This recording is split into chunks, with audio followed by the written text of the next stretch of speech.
পরিবারের একমাত্র মেয়ে 1 মাস ধরে নিরুদ্দেশ। মেয়ের আশায় দিনরাত কান্না এখন মা বাবার সঙ্গে। কলেজে যাওয়ার নাম করে গিয়ে আর ফেরেনি বর্ণিতা বর্মন নামে এক যুবতী। চাঞ্চল্যকর এই ঘটনাটি ঘটেছে দক্ষিণ দিনাজপুর জেলার কুমারগঞ্জ থানার ভোলানাথপুর এলাকায়। এই বিষয়ে কুমারগঞ্জ থানায় মেয়েটির পরিবারের পক্ষ থেকে লিখিত অভিযোগ দায়ের করা হলেও প্রশাসন এই ব্যাপারে তেমন কোনো খোঁজ খবর করে উঠতে পারেনি।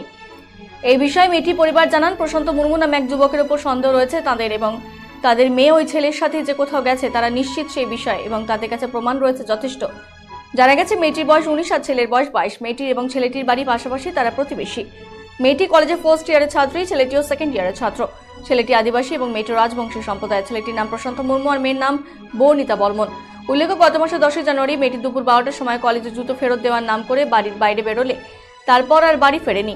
বেরোনোর সময় মেয়েটি তার সমস্ত ডকুমেন্টস সাথে করে নিয়ে যায়। পরিবারের সূত্রে জানা গেছে এরপর 1 মাস হয়ে গেল মেয়েটি এবং ছেলেটি দুজনেই নিখোঁজ। সূত্রের খবর, মেয়েটি এনসিসি করতে এবং ফুটবল খেলায় মেয়েটি ভালোই দক্ষতা রয়েছে। মেয়েটির বাবা রবীন্দ্রনাথ বর্মন তিনি উত্তর প্রদেশের একটি ভালো সংস্থায় কাজ করেন। মেয়েটির বাড়িতে এই প্রশান্ত মুর্মু নামক ছেলেটির ভালোই যাতায়াত ছিল। মেয়ে নিখোঁজ হওয়ার দিন কয়েকের মধ্যেই জানা যায় যে ছেলেটি মেয়েটিকে এক প্রকার প্রলোভন দেখিয়ে অপহরণ করে নিয়ে গেছে। কারণ যেদিন থেকে মেয়েটি নিখোঁজ সেদিন থেকে ছেলেটিও নিখোঁজ। মেয়েটি বাড়ির লোকের পাওয়া অনেক প্রমাণ পেয়েছেন এবং তারা থানায় নিখোঁজ ডায়েরিও করেছেন।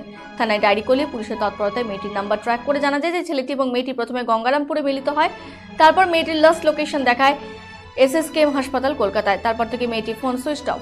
মেয়েটির কোনো হদিশ এখনো পর্যন্ত মেলেনি। তাই বিভিন্ন প্রশাসনিক মাধ্যম থেকে জানা গেছে যে ছেলেটি তার আধার কার্ড দিয়ে 5টি সিম ব্যবহার করছে। আরও জানা গেছে ছেলেটি যাওয়ার সময় বাড়ি থেকে 20,000 টাকা নিয়ে গেছে। এমত অবস্থায় মেয়েটির বাড়ির লোকের দাবি যে মেয়েটিকে অবিলম্বে ফিরিয়ে আনা হোক। রীতিমতো মেয়েটির বাবা মা কান্নায় ভেঙে পড়েছেন এবং সাংবাদিক ও প্রশাসনের কাছে কাতর আর্জি জানিয়েছেন যাতে ছেলেটির কঠোর শাস্তি হয়। ছেলেটি মেয়েটিকে ফুঁসলিয়ে অপহরণ করে নিয়ে গেছে বলে দাবি করছেন মেয়ের পরিবার। দাদা, বলছি যে আপনার মেয়ে কত তারিখে কবে কিভাবে নিখোঁজ হলো? অ্যাকচুয়ালি আমি তো বাইরে থাকি আর মিসেসকে ফোন করলাম 10 তারিখে, মানে 10/1/2024 আমি জানতে পারলাম মেয়েটা বাড়িতে স্কুল থেকে নাম করে গিয়েছিল কিন্তু বাড়িতে আসেনি। আচ্ছা, তাই ঘটনার জন্য আমি বাইরে থাকতাম। অ্যাকচুয়ালি বাইরে থেকে আমি আসছি 17 তারিখে ব্যাপারটা জানতে পারলাম। আমাদের গ্রামের ছেলে, বাবার নাম জোসেফ মুর্মু, তার ছেলে হচ্ছে প্রশান্ত মুর্মু, পাড়াপতি হিসেবে জানা গেল ওই ছেলের সঙ্গে চলে গেছে। আচ্ছা, তারপরে জানা গেল যে ডকুমেন্ট নিয়ে সবকিছু নিয়ে গেছে। একটা লালসা হয়তো দিয়েছে, যেহেতু আমার মেয়ে দিয়ে ফার্স্ট ইয়ারে পড়ে। আচ্ছা, আর ভালো খেলোয়াড় আর NCC ছিল, সবকিছু মানে স্মার্ট ছিল। আমার মনে হয় ওকে একটা লালসা লোভ দিয়ে ওকে নিয়ে গেছে। হ্যাঁ, থানায় অভিযোগ কত তারিখে করেছিলেন? থানার অভিযোগ মিসিং ডায়েরি দিয়েছিল 10 তারিখে।